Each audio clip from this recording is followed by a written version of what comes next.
ఈ Israel, America and Iran war వలన మన ఇండియాలో పెట్రోల్ అండ్ డీజిల్ ప్రైజెస్ పెరుగుతాయి అంటున్నారు. అది నిజమేనా? దీనికి సింపుల్ ఆన్సర్ ఎస్. మన ఇండియాకు ఉన్న క్రూడ్ ఆయిల్ రిక్వైర్మెంట్లో 85% మనం బయట నుంచి కొని ఇంపోర్ట్ చేసుకుంటున్నాం. ఓన్లీ 15% మాత్రమే మన ఇండియాలో మన సొంతంగా ప్రొడ్యూస్ చేసుకోగలుగుతున్నాం. అంటే ఇండియా మొత్తానికి ఒక 100 litres of crude oil requirement ఉంటే 85 లీటర్స్ మనం బయట కంట్రీస్ నుంచి కొని ఇంపోర్ట్ చేసుకుంటున్నాం. ఓన్లీ 15 లీటర్స్ మాత్రమే మన ఇండియాలో అవైలబుల్గా ఉంటుంది. ఇప్పుడు ఈ 85%లో కూడా, అంటే ఈ 85 లీటర్స్లో కూడా మోర్ దాన్ హాఫ్ ఈ middle eastern countries, Iraq, Saudi Arabia, UAE వీటి నుంచి ఇంపోర్ట్ చేసుకుంటాం.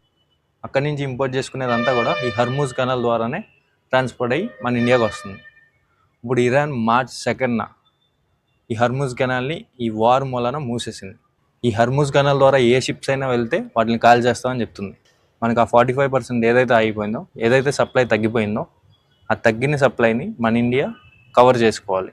మన ఇండియాలో స్ట్రాటజిక్ పెట్రోలియం రిజర్వ్స్ అని వైజాగ్, పడూర్, మంగళూరు ఈ 3 ప్లేసెస్లో ఉన్నాయి.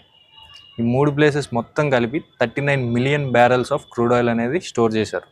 పెట్రోలియం కంపెనీస్ వాటిల్లో ఒక 100 మిలియన్ బ్యారెల్స్ స్టోరేజ్ కెపాసిటీ ఉంది. Total 139 million barrels of crude oil అనేది మన ఇండియాలో ఎస్పీఆర్స్లో ఉంది. సో దీన్ని ఉపయోగించి ఒక 1 మంత్ వరకు మనకి ఇక్కడ షార్టేజ్ ఉన్నా సరే ప్రైసెస్ అనేవి ఫ్లక్చుయేట్ కాకుండా మన ఇండియన్ గవర్నమెంట్ చూసుకోగలుగుతుంది. కానీ ఈ వార్ ఎప్పుడైతే 1 మంత్ కన్నా ఎక్స్టెండ్ అయ్యి ఈ హర్ముజ్ కెనాల్ని ఇరాన్ 1 మంత్ కన్నా ఎక్కువగా మూసేస్తే ప్రైజెస్ ఖచ్చితంగా పెరుగుతాయి.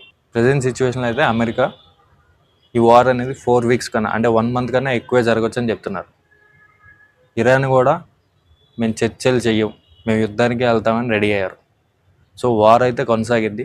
లెట్స్ హోప్ ఇది 1 మంత్లో ముగిసిపోవాలని.